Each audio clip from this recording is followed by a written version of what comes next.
peut-être lever 103 milliards yi d'abord day wone peut-être boo amee quelques avantages mooy mobilisation rapide financière bi nga mën a def. ci sous-région bi. ci UEMOA wóot mu nekk marché boo xamante ni. comparé aux marchés internationaux heure bii nii. peut-être moo gën a accessible.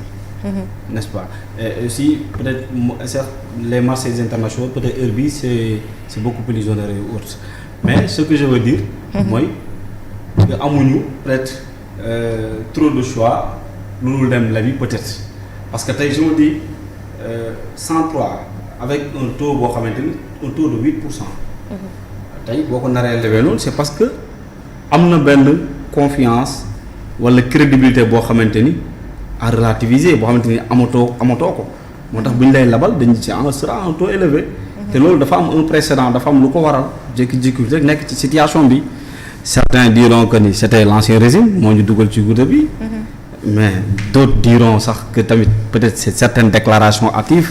pour abonder un peu dans le sens de Thierno fi muy waxee parce que tamit boo nekkee une autorité am na certaines déclarations hâtives yoo xamante ni waroo ko def n'est-ce pas vis-à-vis peut-être de say partenaires ou autres bi nga ñëwee def audit ou autre mën nga woote une relance man j'attendais à ce que ñu woote une relance économique dajale mobiliser le peuple def une relance mais tout en contrôlant j'appelle pas à une impunité mais continuer def say audit ak say contrôle ci suuf ba keroog ngay tirer am ay résultats yu clairs ñi nga war a topp nga poursuivre leen su fekkee ci ancien régime woon mais sans tambour ni trompette les juridictions def seen yoon mais malheureusement bi ñu fekk situation bi dañ ko politiser jël ko parce que on était à quelques mois quelques semaines des élections locales après se contenter de faire des déclarations hâtives yoo xamante ni mettre en mal toujours dans le populisme mettre en mal le peuple avec peut-être autorité yi fi nekkoon woon bon on dit pas dañ leen dédouaner wala impunité la ñuy oote woon mais la logique voudrait peut-être beneen approche bu gënoon positive mooy que nga woote une relance économique essayer woo les bailleurs de fonds autour de ton projet rapprocher lañ sa vision woo les investisseurs autres am xaalis investir ko ci secteurs yoo xamante ni c'est des secteurs productifs c'est des secteurs yoo xamante ni non seulement c'est des secteurs productifs mais c'est des secteurs aussi pourvoyeurs d'emploi peut-être loolu ce serait une bonne approche mais malheureusement bi ñu ñëwee amuñu approche boobu noonu et pour mieux conforter situation économique bi ñu nekk nii il y a récemment le DPBEP qui renseigne beaucoup de la situation économique bi nga xamante ni waxtaanee nañ ko Assemblée nationale ci débat d'orientation budgétaire bi passé qu'est-ce que ce document révèle parce que booy xool document bi dangay gis ni ñun dañoo nekk instant yi ci li ñuy wax équilibrage budgétaire de l'État maanaam ci loolu lañ nekk et bon les économistes certains par exemple ci en économie on considère pas trop l'équilibre budgétaire comme un objectif de conjoncture de relance économique. Il y a certains économistes quand même comme le doyen Makhtar Diouf quelqu'un voilà que j'admire beaucoup moom il ne considère pas l'équilibre budgétaire comme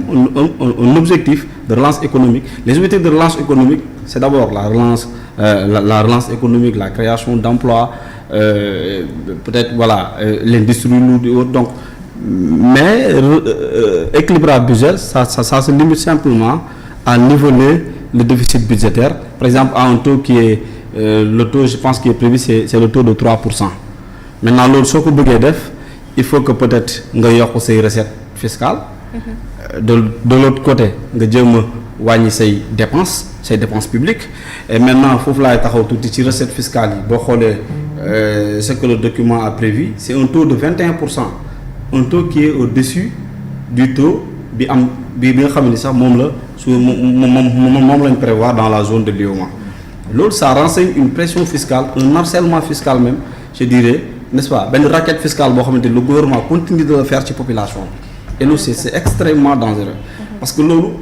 conséquences yi c'est des conséquences néfastes lay jur parce que tey boo continuer ci harcèlement fiscal boobu noonu ngay def non seulement gis naa ni c'est nee na dañuy élargir assiette bi c'est-à-dire que même ñu nekk dans le secteur informel ñuy jaay gerte caaf ak yooyu ambulant yi dañ koy élargir ba si ñëw ñëpp maanaam fépp fu ñu mën a voilà fépp fu ñu mën a kii rek l'État tire sur tout ce qui bouge. yaa même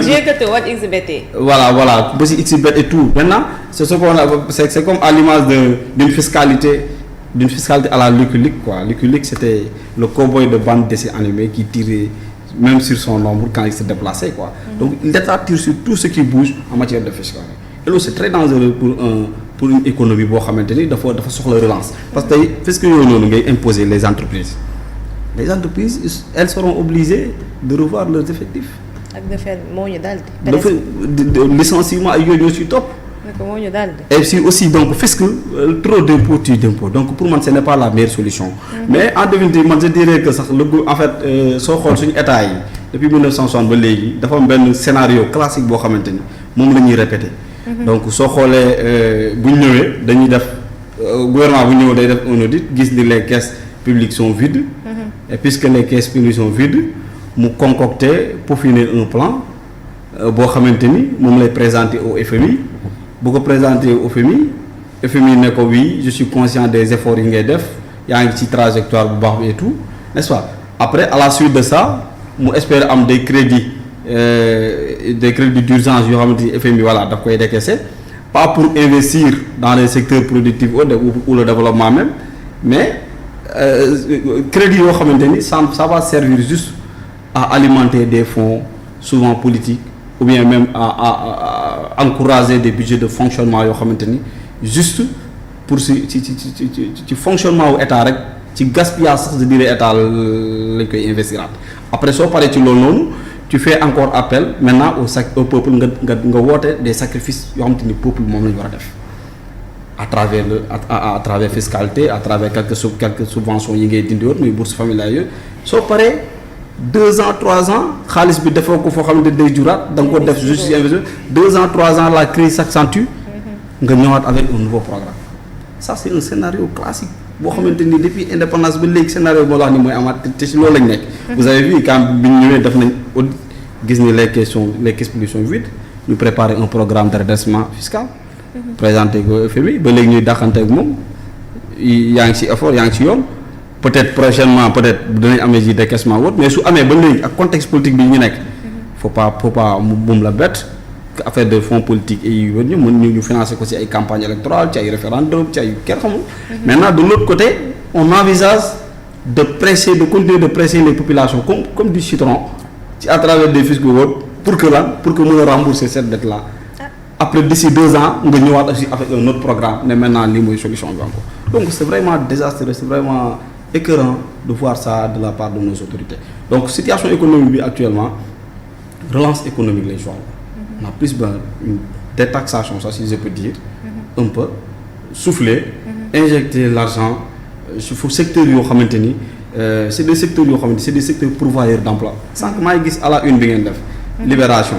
le taux de chômage c'est maintenant à 22,9% je pense mais loolu est-ce que vous avez vu les autorités bi ñëwee au pouvoir ba léegi ils n'ont même pas une politique de l'emploi boo xamante ni présenté nañ ko cette jeunesse là bi nga xamante ni c'est une jeunesse courtisée au moment des élections électorales waaw c'était une promesse maanaam jeunesse bi nga xamante ni moom nga xam ni ñoo la fal nga koy courtiser en matière électorale saa élection jege soo yéegee au pouvoir nga fàtte une jeunesse courtisée en matière électorale une jeunesse oubliée une fois le pouvoir confisqué donc c'est très dommage man su ma gisee chiffres yooyu noonu da ci wax ba pare duñ ci wax on reste là à parler de l'urgence politique alors qu'il y a des urgences sociales des urgences économiques à côté yu ñu raborde donc c'est vraiment écœurant de voir cela. D'accord, merci beaucoup. John, on termine avec le parti. Ouais. Rassemblement pour la vérité ànd ci dëgg. Oui.